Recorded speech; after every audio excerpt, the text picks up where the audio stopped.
everyone? Welcome back. I'm James with HobbyKing Live, and today we got another product profile for you, and this one's on the newly released Wargo Yak-55.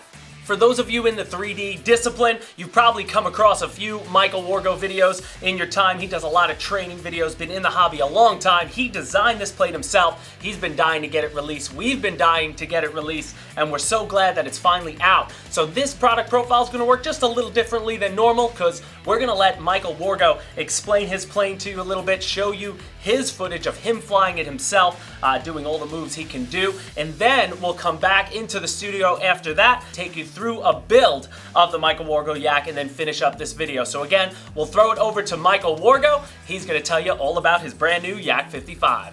I'm Michael Wargo, and this is the HobbyKing Wargo Signature Series Yak-55. This plane was really designed to be a transitional plane between foamies and balsa. It flies quite a lot like a regular airplane, but is an amazing platform to learn 3D. Besides being incredibly durable, it hovers, harriers, does all the 3D arsenal of maneuvers with great ease. It flies very light, and again, it's something that if you're starting to try and learn 3D, it is absolutely the perfect platform to do it. I think everybody should have one.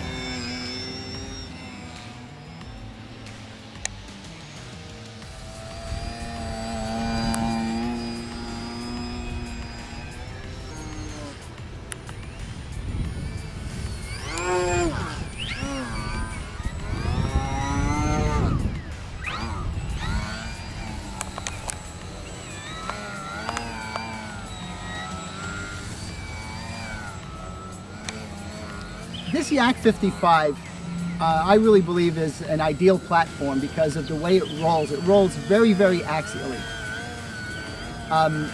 It stays straight. It really doesn't require very much mixing right out of the box if you balance it well.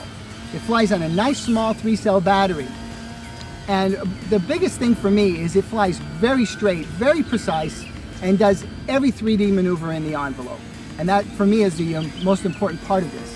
It will enable you to train on the 3D maneuvers, be able to start practicing things low to the ground, the way everybody really wants to fly and make the plane look great.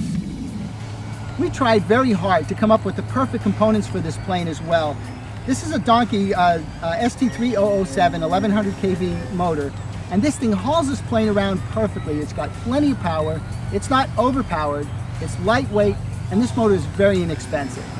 And again, it's all part of what I wanted to bring to you, which is a perfect foam platform to learn 3D.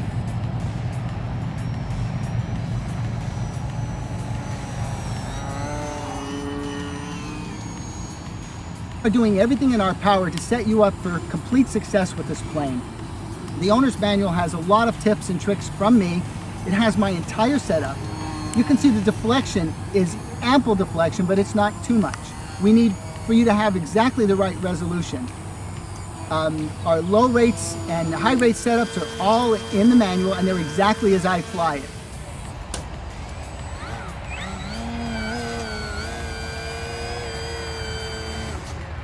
As you can see, this foam is a little bit flexible, but it's also very stiff, very crash resistant, and very easy to glue back together. In fact, most of the time when you do glue it back together, you can barely tell that it has been broken. But the best part about this foam is it stays rigid enough so this thing will perform like a balsa plane. You'll see in my videos while I'm doing single rolling circles, single rolling loops, and nice precise maneuvers that this plane holds its track. And again, it's very much by design. Also, you'll notice that we've got nice carbon fiber servo arms extensions. You'll see it's not attached at the very end here, and on the elevator it's 3 holes from the end. And that is to make sure we can accommodate every servo, every type of resolution.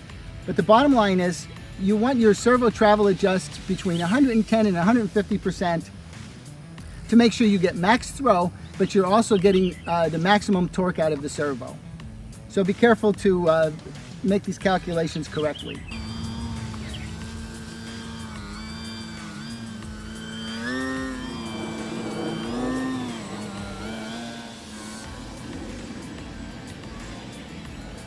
Basically, I took a Yak-55 that out of all the foamies I had ever flown, seem to have the best flying characteristics to do things that are a bit more high energy and a bit more Bossa-like. And I took that aircraft and changed the hardware and everything I could find to change to make this thing fly as good as it possibly can. I wanted to champion one great foamy, and this is it.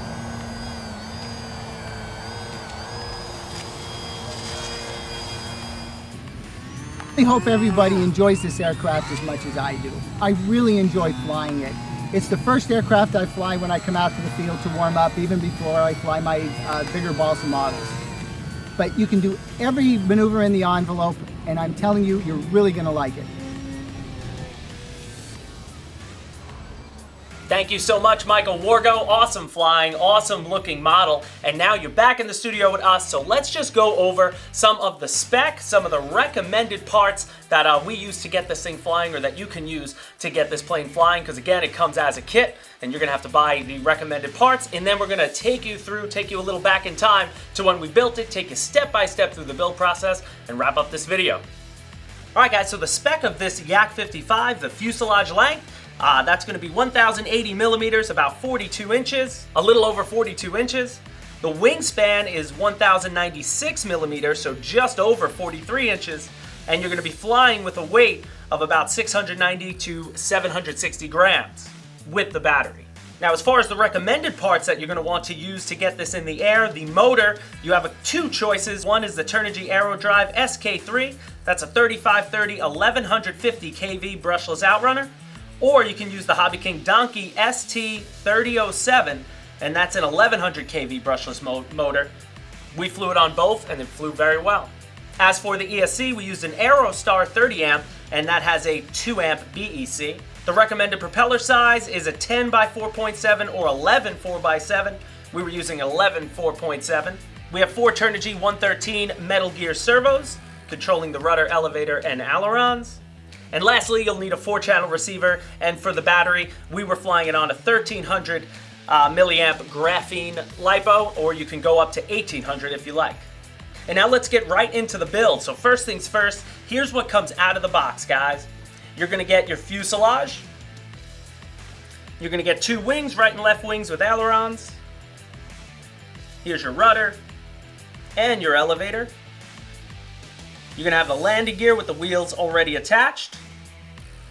And then you got your control rods, horns, and the beauty about some of these, they are made of fiberglass. The extra strength is always nice.